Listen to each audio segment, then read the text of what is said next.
vimos el transporte de oxígeno, ¿no? El transporte de oxígeno se lleva a cabo por dos métodos, que es disuelto en el plasma obedeciendo la ley de Henry.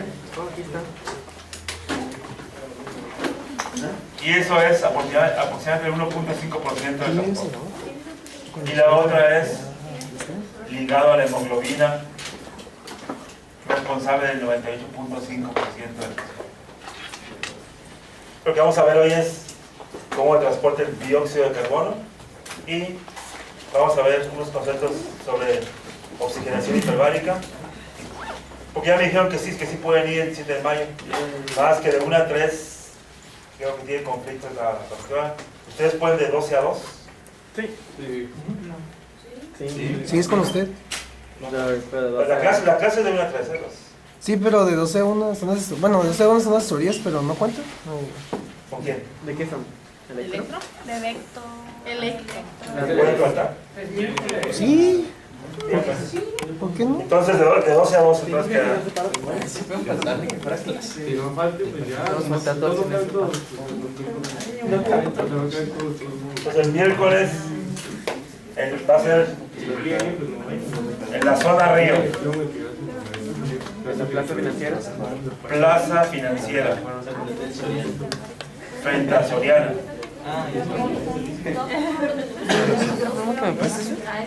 ¿Qué color? Es que no Y es un lápiz, la lápiz clínica Pues yo tengo esas, bueno, tengo esta de gel. Doctor y no lápiz. Good Face. Pela los extremos de la bobina y de lo que vayas a soltar porque si no, no va a agarrar. Ah, ok. Pero Del doctor Good Face. El doctor Good Face. ¿Y qué preguntamos?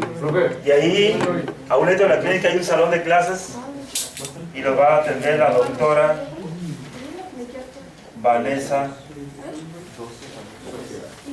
Agras. Y ella va a dar la plática y le dará también un recorrido por las instalaciones. ¿La sesión dura 2 horas? Sí. Es que, por ejemplo, tenemos que tomar en cuenta el camino también. Sí. O sea, tenemos clase de 10 a 12 y tenemos que salir como a las 11:30. ¿Es miércoles? Entonces, a las 12:30 le digo. Sí, por favor. Que 12:30 a 12 a 12. ¿Y otra cosa? ¿Cómo nos vamos a ir? 12:30. ¿Cómo nos vamos a ir? Camino azul, aquí les- tenemos que no, sería la última hora. Yo no creo que pueda ir, pero ustedes ahí van a estar y la doctora siempre los atiende bien. Entonces, como sé que es bien exigente, les voy a decir cosas antes para que sepan. Y si preguntan, respondan, pero no se quejan. Tus alumnos no responden. Sí, no, está bien, pues no te enojes. Entonces les voy a decir lo que les va a preguntar. Y así todos. 98.5%. Curva de saturación. Ya todos que vean bien preparados, ¿no? Pues entonces vamos a ver transporte de gases. Y vamos a enfocar nuestra atención en el transporte del dióxido de carbono. Y aquí la clave es, pues, cómo se mueve, ¿no? Lo que vimos ayer es que existe una curva de saturación de oxígeno y hemoglobina y dependiendo en qué parte de la curva trabajes, la pendiente es diferente.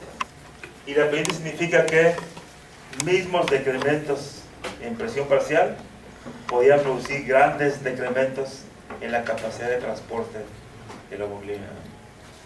Entonces debemos recordar que, por ejemplo, una persona en reposo, su sangre venosa tiene presión parcial de 40.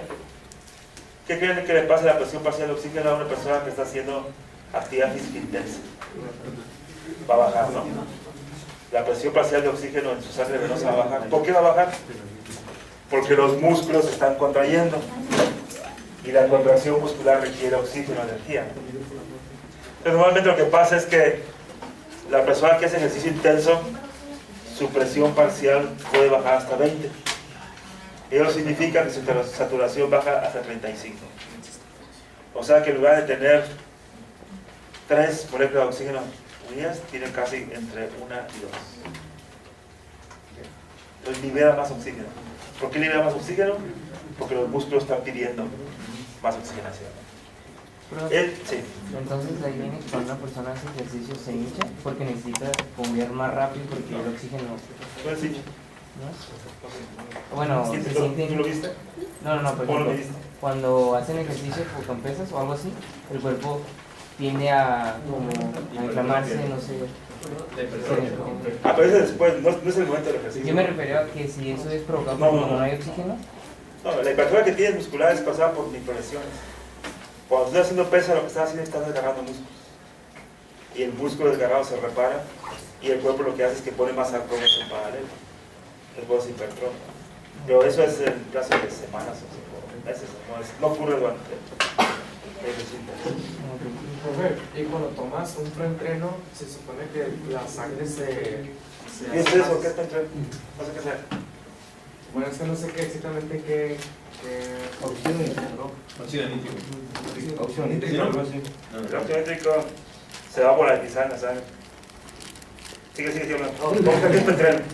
Pero la sangre se vuelve más espesa y hace que tú tengas una fatiga del músculo menos, ¿cómo se llama? Menos frecuente.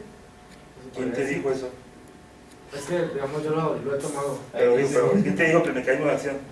Pues, no, estuve como que investigando nada más y pues, en varias páginas decía que la sangre se hacía más espesa y te ayudaba con la fatiga del músculo, pero no sé si es verdad o no. Ahora sí me dejaste sorprendido. Es un inhibidor de la bomba de protones y está indicado en el grado isopéptico. Y para eso. Sí, es como la cafeína, ¿no? Porque cuando Es un antiácido. Entonces es un fraude. Era para entrar. Voy a soltar esto. Yo dije. No, esa es una marca. Por eso es una marca, pero también es una bomba. ¿Y cómo se llama? Dime algo más, porque C4 es un producto explosivo. ¿Cómo es muerto? C4 que... Juega en el gimnasio. Workout o algo así como... Sí, por workout. Se lucó. Les lamento decirles que alrededor del asunto de la dieta y el ejercicio hay un montón de mentiras. Y aprovechando la ignorancia de la gente, les venden cosas bien caras. La neta, ¿eh? C4, nunca lo compraría yo. Nitrato de creatina, cafeína, actina. Lo único que sirve de aquí es C4 es la cafeína. Todo lo demás es... La arginina es un aminoácido. El nitrato de creatinina es un punto de desecho. La beta-alanina es un aminoácido. Porque se usa regularmente solo para cuando se tener más energía, pero yo he notado eso de la mantilla, la verdad. O al Es menos estimulación yo- simpática. No tienes más energía. Estás en estado de estrés. No, sí, o sea, sí hace cosas fisiológicas. La cafeína inhibe las metilxantinas y aumenta la anestesia. Y la anestesia crea que tengas más contracción, pero no es que tengas más, es que consumes más. O sea, quita el No, ustedes están yendo al gimnasio. Cuando alguien les diga algo, díganle, ¿me podías dar la referencia del artículo de filosofía? Y la referencia no tiene que ser un comercial. Tiene que ser un artículo indexado con revisión. O sea, si alguien dice que la creatina sirve para algo, dile, ok, ¿me puedes decir las referencias? Es que laboratorios europeos de la dime qué revista ha publicado. Que hizo una revista científica, no Cosmopolitan, ni la revista de física fina. Mucha gente vive en la ignorancia de lo demás. No les creas. Proyecto de tal. No sé, yo no sé, además no sé. Cuando me dijiste eso de Petit, dije, ¿qué es eso, Dios mío? No sé. Yo he hablado con mucha gente que se dedica a cosas de esas y cuando te das explicaciones son increíbles, o sea, no se pueden creer. Y muchos médicos que se dedican a bajar de peso a las personas son personas éticamente cuestionadas, ¿no? Porque a la gente le dan hormonas tiroideas, benzodiazepinas y lo que están haciendo es metanfetaminas para que baje de peso. Pero como la gente ahora cree que si estás flaco y musculoso eres mejor persona, se aprovechan de eso. No digo que los gordos tengan problemas, pero no es mejor persona. Humildad también, humildad. Bueno. Lo interesante es que esta curva de saturación oxígeno-hemoglobina no se mantiene constante. Puede cambiar, se puede mover a la derecha, se puede mover a la izquierda. Cuando eso pasa, entonces los porcentajes de saturación para una misma presión parcial, pues se mueven. Lo que vamos a ver aquí, espero que pase aquí en la animación, es que esta persona va a comenzar a hacer ejercicio. Al hacer ejercicio va a acabar un montón de cosas de su bioquímica interna. Deja ver si ocurre, si no, vuelvo a entrar aquí y regreso a hacer la animación. La hemoglobina puede saturarse, puede cambiar su curva por 4 factores. Si cambiamos el pH, la temperatura, el dióxido de carbono y el bifosfoglicerato. El bifosfoglicerato es un punto químico que está en la vía de la glucólisis. Entonces, ¿qué pasa con una persona de ejercicio? Con una persona de ejercicio entra en acidez o en acidosis. ¿Por qué? Porque normalmente el oxígeno no le alcanza y la glucólisis cambia de glucosa aeróbica a anaeróbica y produce ácido láctico. Y el ácido láctico libera iones hidrógenos y los iones hidrógenos aumentados bajan la concentración, bajan el pH. La temperatura aumenta por hacer ejercicio, por la irrigación sanguínea, la quema de calorías. Aumenta la presión parcial de dióxido de carbono, porque los están generando un montón de... su metabolismo está aumentado. Y la respiración no alcanza el caracter de dióxido de carbono necesario. Y como están usando la glucólisis anaeróbica, aumenta el bifosfoglicerato. Entonces la consecuencia de eso es que esta persona que hace ejercicio mueve su curva de saturación oxígeno-hemoglobina. Y lo que pasa es que la nueva curva es la curva amarilla. ¿Y cuál es la consecuencia de esa nueva curva amarilla? Pues normalmente, ¿cuál es la presión parcial de oxígeno en alveolo? 104, ¿no? Normalmente le da una saturación como del 98%.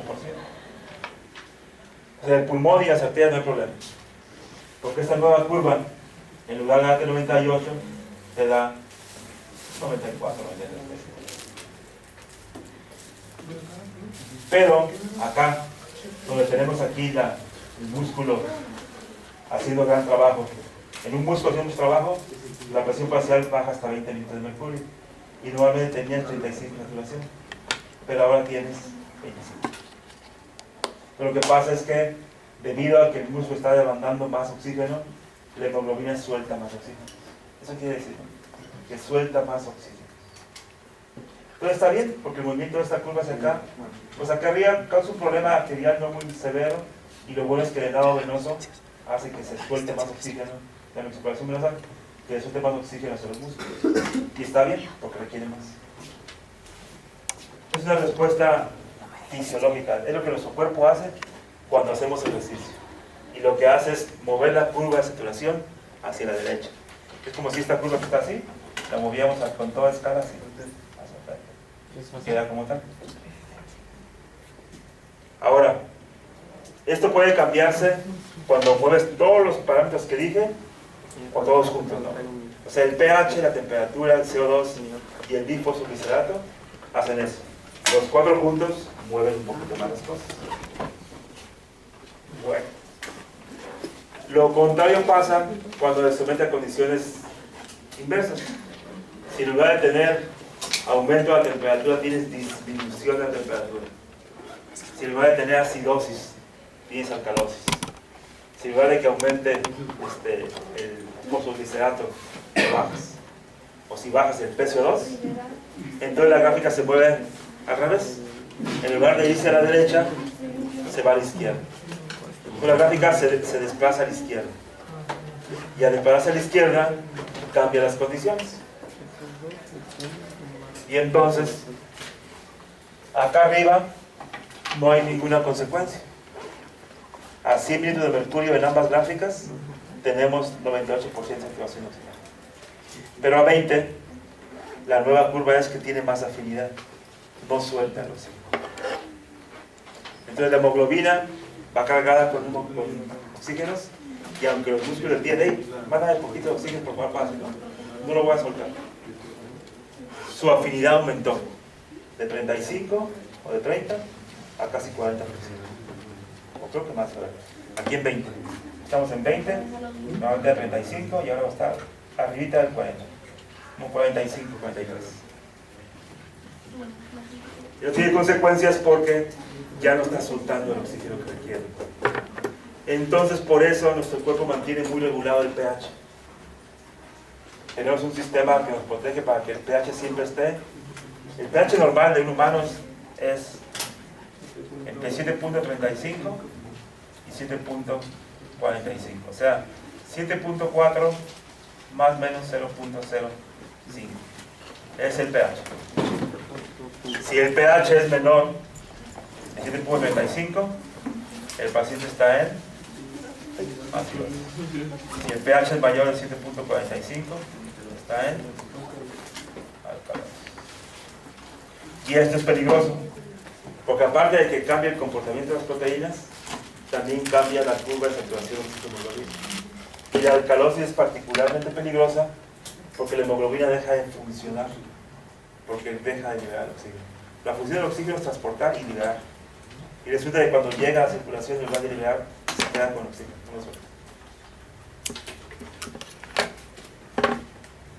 Bueno, lo que ustedes deben saber es cómo cambia la curva de saturación de hemoglobina con los siguientes factores.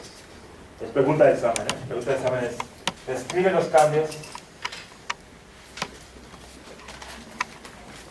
en la saturación de oxígeno en la hemoglobina con los siguientes factores.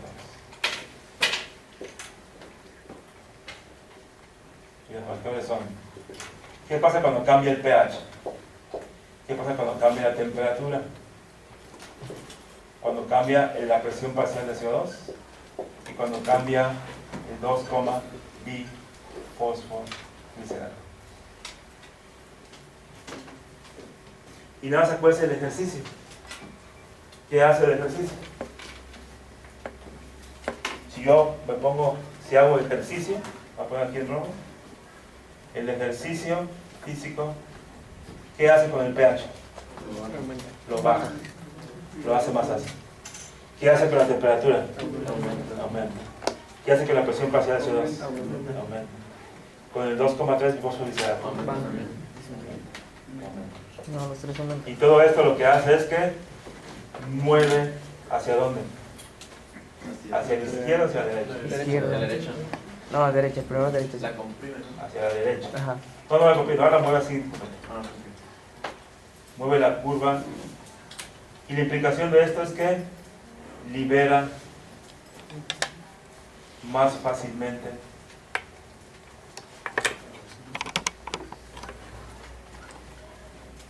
el oxígeno.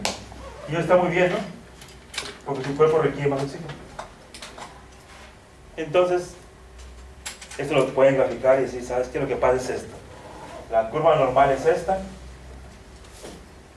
Y lo que pasa en el ejercicio es que la curva se mueve así. Se mueve para acá. Y esa es la respuesta a la pregunta del examen, que a veces me da mal. Y si les pregunto qué pasa en la alcalosis, se me lo contrario. Entonces, con que sepan el ejercicio, lo demás lo deducen, para que no ocupe mucha memoria. Esto es solamente una persona con una corriente, ¿no? Híjole, a ver, no sé. ¿De quién listas la de mutantes? Es que, bueno, yo me imagino al ejército allá de Rusia, como ellos siempre están en condiciones de temperatura baja, entonces siempre están entrenando en condiciones de frío. Sí, las condiciones atmosféricas, las condiciones ambientales podrían cambiar la respuesta. Y la asunto es que a lo mejor su hemoglobina no es como la nuestra. Tiene mutaciones. La Y la curva de gráfica sería alteración igual. puede cambiar. Y está adaptada para funcionar mejor al frío. Y lo que pasa a la gente que vive en presiones parciales de oxígeno muy bajas, que su hemoglobina cambia de función. Y hay gente que está haciendo eso, hay gente que está investigando cuáles son las mutaciones genéticas que tiene la gente que vive a las alturas para poder crear alternativas para gente que tiene hipoxia. ¿Y tu cuerpo se puede adaptar a ese tipo de temperatura? Se puede adaptar con cambiar, por ejemplo, la resistencia del corazón, la resistencia a la inmunidad a las infecciones. Por eso, pero sistemas llegar sí. como llegar a ese punto. Sí, sí. Puede adaptarse en el sentido de que tengas corazones más fuertes y pulmones que se ventilen mejor y hagan que se oxigene mejor la sangre en la parte arterial. Entonces ya no estás en 98, estás en 99, o sea, y si cambia la presión, no te causaría tanta disminución. Esto va a cambiar, pero podrías tener un sistema respiratorio más eficiente. Una persona que tenga su vía permeable, que siempre entre y salga ahí muy bien, comparado a una persona que tenga asma, que no entra el aire, es una desventaja. Una persona que tenga infecciones recurrentes, que tenga siempre líquido entre el alveolo y el pulmón, cambia la distancia y ya hay una desventaja. Entonces el tener pulmones limpios, sin infecciones, con vías permeables, sin que tengas asma, pues una ventaja se va a convertir en algo, porque te da una mejor oxigenación. Si tu corazón se comprime más fuerte por cada contracción, emites más sangre por cada movimiento. Y si aparte tu hemoglobina es diferente porque eres hijo de gente que vive en las alturas, pues ya, o sea, se suma todo eso. Bueno, yo creo que hasta ahí llegamos con el transporte de oxígeno y vamos a ver el transporte de dióxido de carbono. El dióxido de carbono se genera, como ustedes saben, en las células. Las células tienen el ciclo de Krebs, generan dióxido de carbono, y el dióxido de carbono sale de las células, se va al espacio intersticial y se mete en los capilares. Y como la sangre se mueve de arteria hacia vena, se mueve hacia las venas. Y de las venas llega al corazón derecho. Y del corazón derecho va a los pulmones. Entonces vamos a ver qué pasa en los tejidos y luego en los pulmones. Y lo que vamos a ver es que el transporte de dióxido de carbono es más complicado. Ahí tenemos el montón de dióxido de carbono que está generando una célula de vida que está viva, ¿no? El dióxido de carbono tiene muchos posibles medios de transportarse. Aquí el objetivo es que ese dióxido de carbono que está generándose en los tejidos se vaya a los pulmones, porque los pulmones pueden escaparse cuando respiramos. Entonces el dióxido de carbono tiene en general 3 rutas, ¿no? Aquí tenemos el dióxido de carbono generado por el ciclo de Krebs y sale aquí. Está en la mitocondria, se va al citoplasma, cruza y sale de la célula y se mete a la sangre. Y obviamente cuando entra la sangre no entra el glóbulo rojo luego. El glóbulo rojo sería como balsas en medio de un río. Entonces va y entra el agua. Y el agua es el plasma, ¿no? Entonces una cantidad importante del dióxido de carbono se disuelve en el plasma. Es un poquito más que el oxígeno porque la solubilidad del dióxido de carbono es mucho más grande que el oxígeno. Claro que su presión parcial es menor. La presión parcial del oxígeno es como 100, la del dióxido de carbono es 45. Pero aún así su solubilidad grande hace que una gran cantidad se disuelva en el plasma. Pero eventualmente llega a su límite, porque aquí hay un límite. La cantidad máxima de dióxido de carbono que puedo tener aquí depende de la presión multiplicada por su solubilidad. Ley de Henry. Y entonces, no todos los dióxidos de carbono ya pueden traspasarse en el plasma. Siguen produciendo su montón de dióxido de carbono y dicen, ¿sabes qué? Ya no cabemos. Ya se llenó el compartimiento plasmático. Entonces lo que hacen es que se meten al glóbulo rojo. Entonces ya tenemos dióxido de carbono dentro del glóbulo rojo. Y dentro del glóbulo rojo, algunos de ellos se van y se pegan a la hemoglobina. ¿Por qué se pega a la hemoglobina? Aquí está la hemoglobina. Cuando venía la hemoglobina cargada desde el corazón, ¿cuántos sitios venían cargados ocupados? 4. Casi 4, ¿no? ¿Y cuántos en general deja, o cuántos oxígenos deja libres de hemoglobina? 1. Pues queda un asiento disponible. Entonces el dióxido de carbono se aprovecha el hecho de que ya se bajó él y se sube aquí el dióxido de carbono. Pero nada más cabe en promedio 1. Porque la hemoglobina no quiere decir que libera todos los oxígenos y vengan dióxido de carbono. Nomás libera un asiento. Entonces va a Ensenada, se baja una persona y ya voy de regreso a Ensenada, voy a dar raite, y alguien en Ensenada se sube y te lo regresa, ¿no? Pero ese alguien no es oxígeno, es dióxido de carbono. El problema es que esos estudiantes foráneos que comen maruchan y atún no tiene nada que, no es nada despectivo, está bien. El atún es muy buena comida, la maruchan no. Entonces, el segundo método de transportarse el dióxido de carbono es unido a la hemoglobina, formando carboxihemoglobina. Pero aún así, no caben todos. Pues tiene que haber otro segundo método. De los que entraron aquí al dióxido de carbono, eventualmente van a sobrar muchos. Y entonces va a haber una reacción química que ustedes vieron en secundaria. Dióxido de carbono más agua. ¿De dónde sale el agua? Pues el glóbulo rojo tiene citoplasma, tiene agua. Dióxido de carbono más agua, ¿qué da? En presencia de una enzima llamada anhidrasa carbónica, produce, nada más suben los átomos, H2, C, O3. ¿Ya se llama? Ácido carbónico. Ácido carbónico. Y esta reacción es reversible. ¿De qué depende para dónde se vaya? Pues de donde haya más sustrato. Si hay más dióxido de carbono, se hace más ácido carbónico. Si hay más ácido carbónico, se hace más dióxido de carbono. Pero en este caso hay mucho dióxido de carbono. Entonces la reacción en general se mueve en esta dirección. La dirección preferencial de ocurrencia es hacia allá. Y los ácidos, ¿qué es lo que hacen? Definición de ácido en función de los iones de hidrógeno. Pone que no renunciaba, ¿verdad? Daniel. Pone no. X. Pone no. Ese es. Por algo te odiamos, Bill Gates, por las malditas actualizaciones. Bienvenido Linux. ¿Por qué es que la gente usa Linux? Hay una explicación obvia, ¿no? Bueno, el ácido carbónico libera hidrógenos. Entonces le quito el hidrógeno a esto. Sería hidrógeno libre. ¿Y qué quedaría acá? HCO3. ¿Cómo se llama este HCO3? Ion bicarbonato. Ion bicarbonato. Y se llama ion hidrógeno. Entonces lo que pasa es que el dióxido de carbono que quedó aquí reacciona con el agua porque en el glóbulo rojo hay anhidrasa carbónica, genera ácido carbónico.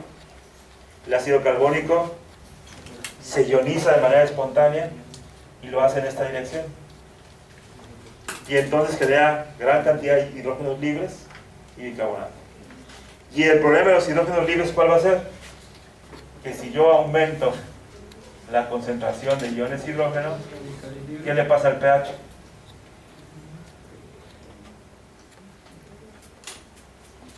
Va a bajar. Y va a entrar en la célula en ácido. Entonces, para evitar eso, hay que amortiguar la reacción química. Entonces, para evitar que tenga el glóbulo rojo acidosis, los iones hidrógenos libres son amortiguados. Y ustedes han visto lo que es reacciones de Buffer o amortiguación en química. Sí. Y un sistema amortiguador muy potente es el sistema de amortiguación por proteínas. Y el glóbulo rojo tiene una proteína muy grande llamada hemoglobina. Y lo que pasa es que los iones demás se unen a ciertos aminoácidos de la hemoglobina y ya no están libres. Y al no estar libres, ya no contribuyen a la acidosis. Entonces la hemoglobina amortigua la acidosis. Yo estaba, en la clase de bioquímica me habían dicho que los radicales libres como el hidrógeno eran malos y que causaban estrés oxidativo. Hablando de radicales, hablamos de radicales superóxido, que son los derivados del peróxido de hidrógeno y estos radicales que tienen oxígeno libre, ¿no? Esos son los radicales libres más peligrosos. También son peligrosos los iones hidrógenos sueltos, por eso hay que agarrarlos, amortiguarlos. En este caso no son radicales libres así como de radicales superóxido, pero es un ion hidrógeno libre que si lo dejas suelto va a causar acidosis. Entonces la célula se protege de esos radicales libres. Una manera es enlazándolos, ¿no? Entonces la hemoglobina agarra hidrógenos, ya no están libres y ya no causan acidosis. Pero el problema es que me quedo con bicarbonato. ¿Y el bicarbonato qué es? ¿En qué estado físico se encuentra? Este CO2, ¿qué era aquí de este lado? Este CO2 era un gas. Un gas disuelto en agua. Y esto es una sal disuelta en agua. Y lo que resulta es que la solubilidad del bicarbonato es mucho mayor que la del gas, del CO2. Nos cabe más. Pero eventualmente saturan el glóbulo rojo. Y el glóbulo rojo tiene que deshacerse de ellos. Entonces lo que pasa es que en la membrana del glóbulo rojo hay una proteína que se llama banda 3. La banda 3 es un transportador aniónico. Y el transportador aniónico lo que hace es que transporta el bicarbonato para afuera a cambio de otro anión, que en particular es el cloro. Entonces lo que pasa es que el glóbulo rojo manda hacia afuera el bicarbonato y afuera hay mucha agua. Imagínense cuánta agua cabe dentro del glóbulo rojo.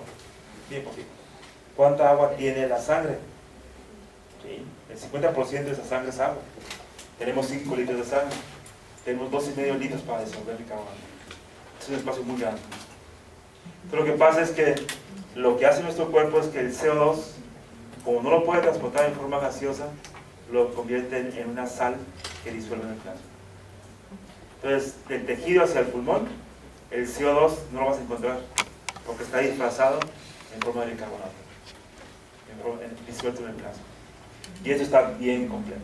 Suena muy sencillo, pero realmente ¿cómo le hace una célula que ni vida tiene? Porque los glóbulos rojos no cumplen con la definición de vida, porque no se pueden reproducir a sí mismos, porque no tienen núcleo, porque lo perdieron.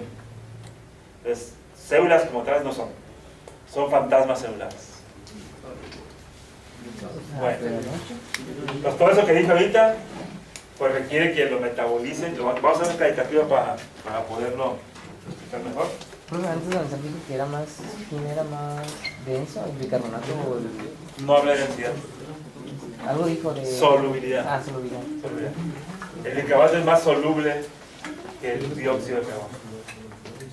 O sea, del mismo compartimiento llamado agua, si te pones dióxido de carbono, cabe menos dióxido de carbono que si pones en forma de bicarbonato. Okay.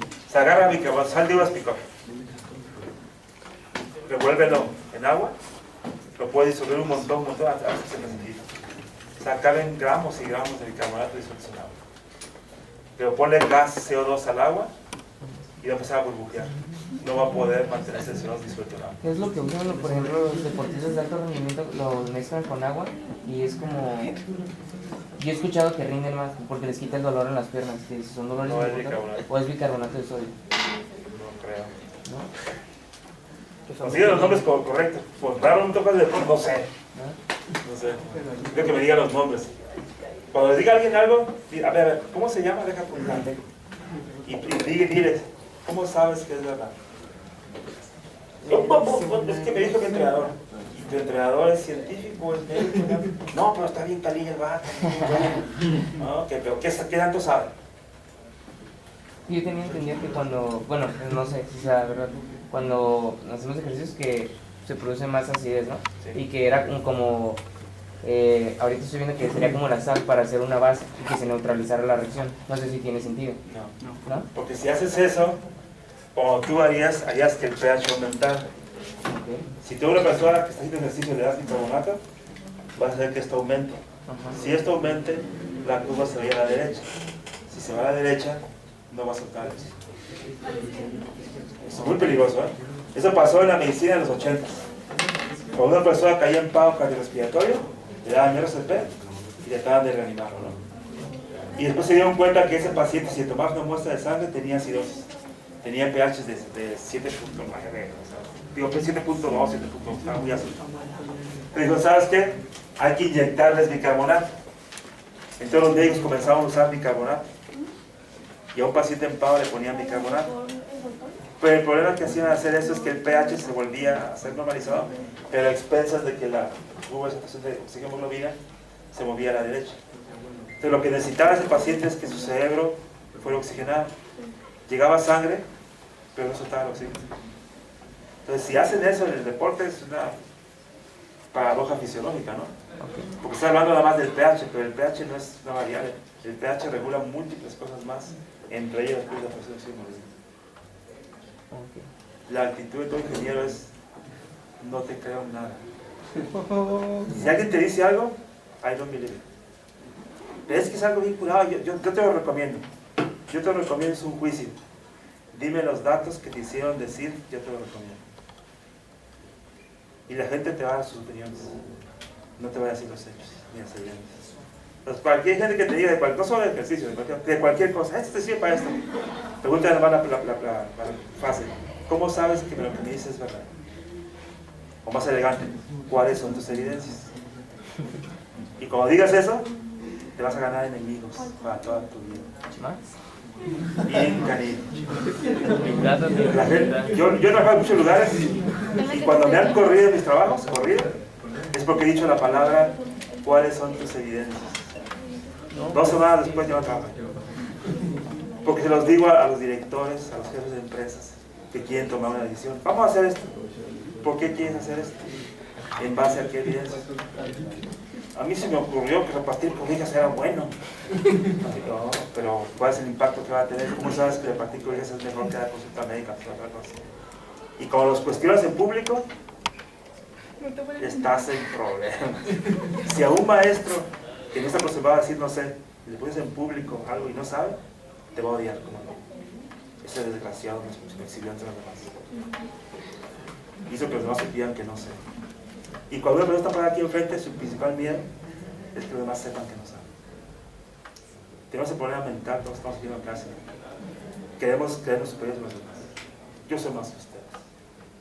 Yo tengo doctorado.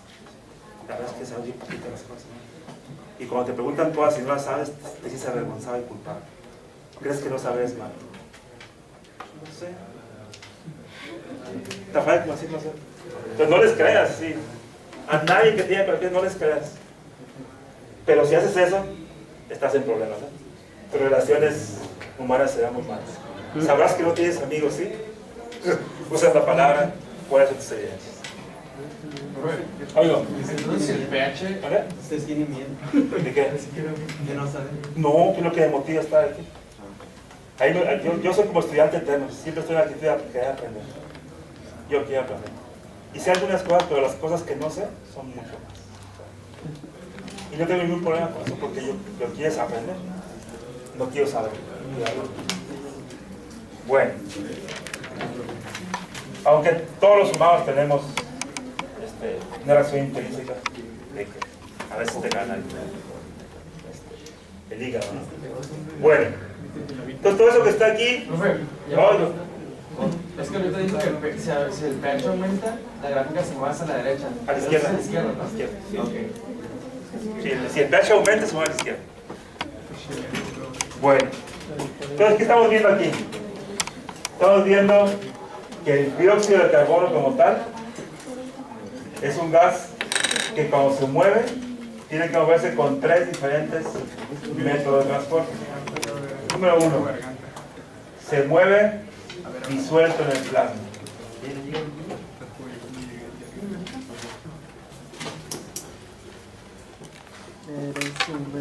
Número 2. Ligado a la hemoglobina. Número 3. Disuelto en el plasma. Hoy es el mismo. En forma de bicarbonato. ¿Y cómo se convirtió en bicarbonato? No manches. Pues la enzima anhidrasa carbónica le ayudó. Y lo bueno es que las reacciones son reversibles. Y lo que va a pasar es que cuando vayan los tejidos al corazón, va a ir en forma de bicarbonato. Pero cuando llegue al alveolo, el bicarbonato se va a volver a meter al glóbulo rojo, se convierte en CO2 y el CO2 pasa al alveolo y lo exhalamos. Entonces realmente estas son las 3 cosas que puse ahí en desorden, porque las puse usando el dibujo como referencia. Voy a tener que borrar esta parte de aquí, así es que los encargados de fotografía del pizarrón. Take a picture. ¿Listo? Quien se oponga a que borre, levante su iPhone 7. O diga yo, me pongo. ¿Quién va a perder $1000 con iPhone 7? Yo, ¿no? Y tengo mi iPhone 9.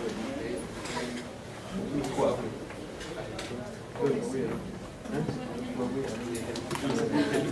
Profe, dijo que del tejido al corazón va... Dijo que el tejido al corazón va en forma de bicarbonato. Sí. De tejido al pulmón. Tejido a los pulmones.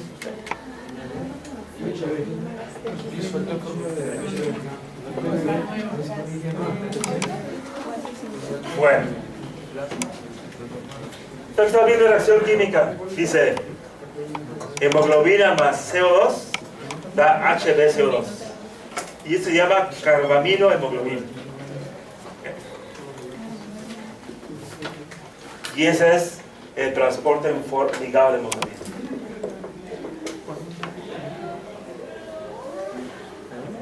Ay, creo que le faltó una animación acá, porque está esto, está producido el CO2 pasa, se disuelve en el plasma y es capturado por la hemoglobina. Ahí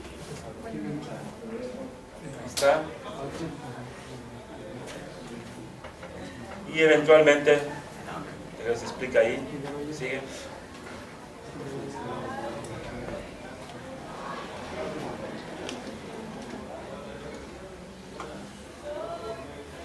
Como está hablando, creo que está hablando, no está hablando más. Creo que no. Bueno, hablando de la carbaminohemoglobina, cuando llega el glóbulo rojo al pulmón, lo que pasa es que el CO2 que estaba pegado a la hemoglobina se disocia, deja el espacio que estaba ocupando y el CO2 queda libre. Y como el CO2 queda libre aquí, aumenta la presión parcial. Tienes 45 litros de mercurio aquí contra 40 en el alveolo. Esa diferencia de 5 litros de mercurio hace que se salga el CO2 de la sangre y se meta al alveolo. Y después lo exhalemos. ¿Algo? Sí me quedó claro cuando se disuelve en el plasma y ya después de que pasa la hemoglobina, lo que captura la proteína de hemoglobina o cómo que es lo que pasa con el CO2. Sí, o sea, cuando digo que se pega la hemoglobina, quiere decir que la hemoglobina es un carrito que tiene 4 asientos ocupados, pero se baja un pasajero. Y ese asiento que queda libre se mete ahí en la dióxido de carbono. Y se va sentado en ese camioncito hasta el pulmón. ¿Y el oxígeno se El oxígeno se mandó a la célula y se utiliza para hacer la respiración celular. O sea, no se queda ahí dando vueltas. El oxígeno generalmente, como hay más presión ahí que en la célula, viaja del capilar rumbo a la célula y entra a la fosforilación oxidativa. Y ahí ese oxígeno ya no es oxígeno, se convierte en agua. Pero produce ATPs. Dijo que que hay otros, los hidrógenos, perdón. No, los otros se reaccionan con H2O, forman ácido carbónico sí. Y después se separa y forma hidrógeno y bicarbonato. Sí. Pero ¿cómo dijo? ¿Qué pasaba que dijo que pasaba con los hidrógenos? Ahí va. Esta es la tercera. Esto es dióxido de carbono. Esta cosa que está aquí se llama anhidrasa carbónica marcada. Y esta de aquí es hemoglobina. ¿Me puede apagar la luz de esta para que se llame el contraste? Arriba. Nomás esta. La de esta no. Esto que está aquí es la hemoglobina, ¿no? Entonces le voy a dar clic a la reacción química. CO2 más agua, H2CO3. Y esta es una reacción catalizada por un enzima. Luego espontáneamente se disocia en hidrógeno más bicarbonato. Le doy clic y te va a entrar el dióxido de carbono y reacciona con agua. Y la enzima anhidrasa carbónica forma H2O3. Esa molécula morada. Y después de este H2O3 se va a ionizar en hidrógeno más bicarbonato. Este hidrógeno es peligroso. Por lo tanto, se va a pegar a la hemoglobina y va a ser amortiguado en el pH. Y este HCO3, que es bicarbonato, se va a enviar hacia afuera a cambio de un cloro. Pues va a entrar cloro aquí y va a salir bicarbonato. Y el bicarbonato va a estar en el plasma. no adentro de la sangre. Y la fuerza del corazón va a mover la sangre de regreso a las venas del corazón y va a tener una sangre que contiene un montón de bicarbonato disuelto. Pero ese bicarbonato que tiene disuelto es realmente CO2 disfrazado. Bueno. ¿Y gracias a qué se mueve ese bicarbonato? ¿De dónde a dónde? De adentro hacia afuera. Hay una proteína de transporte. Los iones no pueden pasar por las membranas celulares porque son polares. Y las membranas celulares son de fosfolípidos, tienen ácidos grasos, son insolubles. Entonces, para poder pasar la frontera, tienen que pasar por un coyote. Alguien dice, ¿sabes qué te paso? Te va a pagar $10,000. Entonces, ese coyote es una proteína. Se llama banda 3. La banda 3 es un transportador aniónico que intercambia cloro con bicarbonato. Y eventualmente, voy a hacer otra que explico, a ver si puedo repetir. CO2 entra, anhidrosa carbónica, ácido carbónico, captura hidrógeno, se intercambia bicarbonato. Pero eso que pasa aquí es en los tissues, en los tejidos. ¿Y el cloro en el rojo? No causa efecto. Se mete ahí porque para poder mantener la carga eléctrica neutra, si sacas una carga negativa, tienes que meter una carga negativa. Entonces el cloro lo que hace es que nada más mantiene el potencial eléctrico estable. Pero no tiene reacciones químicas que yo me acuerdo, deja pensar. Lo que pasa es que en la naturaleza, cuando tú ves ejemplos como este, el hecho de que digas que no haga nada no quiere decir que no haga nada, quiere decir que los humanos no hemos descubierto qué hace. Casi todo en la naturaleza, el hecho de meter iones y intercambiarlos, es porque cuando hace un intercambio hay algo útil que hace el otro ion. Entonces, mi respuesta es no sé, más bien no me acuerdo qué hace el cloro. No me acuerdo haberlo leído. Lo que yo he leído en los libros es que dice, entra el cloro para mantener el equilibrio aniónico. Por eso me quedé contento. Pero realmente debe haber algo más. La naturaleza no desperdicia nada. ¿Sabes? ¿Por qué no meter otro ion? O sea, si hay tantos iones negativos, ¿por qué mete cloro? O sea, debe haber una explicación. No lo puedo imaginar. Entonces, solamente pasa en los tejidos. Eso pasa en los tejidos. O sea, en los tejidos lo que pasa es que mandas el CO2 de las células, disuelto en el plasma, pegado a la hemoglobina y en forma de carbonato. Y eventualmente la sangre regresa y llega a los pulmones. Y en los pulmones la reacción química se invierte. En lugar de que la reacción química vaya a la derecha, como yo lo puse, vaya a la izquierda. Entonces el bicarbonato se va a meter. El cloro que estaba adentro va a salir. Este bicarbonato va a reaccionar con el hidrógeno que está aquí capturado y formar ácido carbónico. Y el ácido carbónico, como la enzima este es reversible, va a producir dióxido de carbono más alto. Vamos a ver si eso es cierto en el dibujo este. Le doy clic aquí y el bicarbonato tiene que entrar. Intercambió con cloro. El hidrógeno que está aquí amortiguado con la hemoglobina tiene que soltarse. Y cuando se suelte, lo que debe hacer es que van a asociarse espontáneamente para formar ácido carbónico. El ácido carbónico no se va a convertir espontáneamente en CO2, tiene que haber anhidrasa carbónica. Y como si hay anhidrasa carbónica, se forma CO2 más agua. Y este CO2 que está aquí se libera y se va hacia el alveolo. Y entonces ya soltaste el CO2. Entonces el CO2 que venía aquí disuelto en el plasma, no tiene ningún problema. Ya está aquí. Y va a pasar directamente para acá. El disuelto en el plasma. El otro que venía aquí sentado bien contento en la hemoglobina, se libera de él y se va para el alveolo. Y es por el método 2. Y por el método 3, que está más complicado, es a través de la anhidrasa carbónica que suelta principalmente CO2.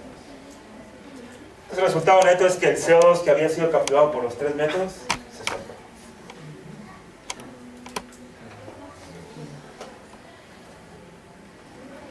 Entonces la hemoglobina es una molécula muy interesante que tiene aquí 4 cadenas peptídicas, tiene el grupo M y normalmente liga oxígeno. Y también en dados casos podía ligarse con dióxido de carbono. Y cuando esto lo hace más o menos la fuerza con la que mantiene unida el CO2 y el oxígeno es la misma. El problema es cuando existe otro gas producto de la combustión incompleta, que es el CO. ¿Cómo se llama el CO? Monóxido de carbono. Y el monóxido de carbono generalmente es producto de la combustión incompleta. Y lo interesante es que su afinidad por la hemoglobina es 240 veces más que la del oxígeno. Entonces hay un problema. Si una persona es expuesta a inhalación de monóxido de carbono, se va a montar en hemoglobina el monóxido de carbono. Cuando llega a los tejidos, debía haberlo soltado, no lo suelta. Se va a regresar para acá y se va a quedar pegado. Entonces, para que se libere un CO2, tienes que dar 240, un CO, tienes que dar 240 vueltas. Entonces, la intoxicación por monóxido de carbono es muy peligrosa, porque cada vez que da la vuelta, poco a poco los oxígenos van siendo reemplazados por monóxido de carbono, y el asunto de fondo es que esta persona pierde la capacidad de transporte de oxígeno. Por eso una persona que se expone a humos, la mayoría de la gente que muere en un incendio no muere quemado, muere por inhalación de humo. Y lo que pasa es que el humo contiene un montón de químicos. El más peligroso en el corto plazo es el monóxido de carbono, porque le quita su lugar al oxígeno y lo hace con una afinidad 240 veces más. Por eso el monóxido de carbono es uno de los agentes más fáciles de utilizar para matar a alguien. Y lo bueno es que no deja huella, inmediatamente desaparece. Una persona que tiene intoxicación por monóxido de carbono, no te das cuenta, ¿vale? Porque está inconsciente. Lo único que ves raro es que sus labios tienen un color rojo intenso. Y es porque la hemoglobina pegada al monóxido de carbono genera un espectro de rojo más intenso que cuando estaba con oxígeno. Y entonces la persona muere de asfixia. No es que le tape la boca, sino muere de asfixia porque la hemoglobina no transporta. Y después se libera el CO2, y si alguien hace autopsia no va a encontrar. Pues no lo haga. Y entonces en los incendios, ¿cómo se hace? ¿En los qué? O sea, la única entonces evidencia es saber... Porque las personas salen vivas, hay medidores de presión parcial de monóxido de carbono. Lo que hicieron fue medir. Y la otra cosa es que hacían incendios artificiales y medían los productos de desecho con un espectrómetro de masas. Y se dieron cuenta de que se generan un montón de cianuros, un montón de cosas muy terribles.